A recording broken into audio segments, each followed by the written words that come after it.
మా ప్రీతం నాయకులు వైఎస్ జగన్మోహన్ గారి పిలుపు మేరకు నిన్న కాశ్మీర్లో శ్రీనగర్లో జరిగిన ఉగ్రవాదుల దాడులు ఈరోజు చూస్తుంటే సుమారుగా 26 మంది చనిపోవడం, 20 మంది క్షతగాత్రులు అవడం చూసాం.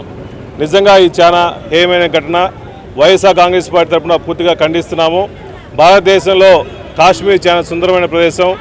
ప్రపంచ దేశాల నుంచి కూడా భారతదేశం నుంచి కూడా ఎంతోమంది టూరిస్టులు వచ్చి ఈ ప్రాంతం ఈ సమ్మర్ టైంలో బాగా ఆహ్లాదంగా ఉంటుందని చెప్పి వస్తుంటారు. కావాలని చెప్పేసి ఈ పెహల్గాం అనే ప్రాంతంలో కూడా ఈ టూరిస్ట్ క్యాంపులో ఉగ్రవాదులు కావాలని వచ్చి నలుగురు ఇండియన్ డ్రెస్లో వచ్చేసి కావాలని టూరిస్టుల మీద దాడి చేయటం నిజంగా చాలా బాధాకరంగా ఉంది.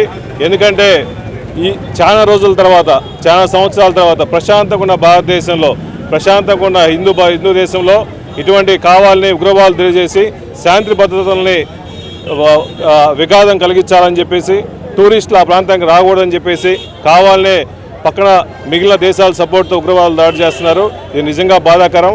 వాళ్ళ కుటుంబానికి మేము ప్రగాఢ సానుభూతిగా తెలియజేస్తూ అందరికీ వాళ్ళ ఆత్మశాంతి కలగాలని చెప్పి మనస్ఫూర్తిగా కోరుకుంటూ ఇది వైఎస్ఆర్ కాంగ్రెస్ తరఫున పూర్తిగా భారతదేశానికి సపోర్ట్ చేస్తామని చెప్పేసి సెంట్రల్ గవర్నమెంట్కి మా వంతు మేము కృషి సపోర్ట్ చేస్తామని చెప్పి మనస్ఫూర్తిగా తెలియజేస్తున్నాం.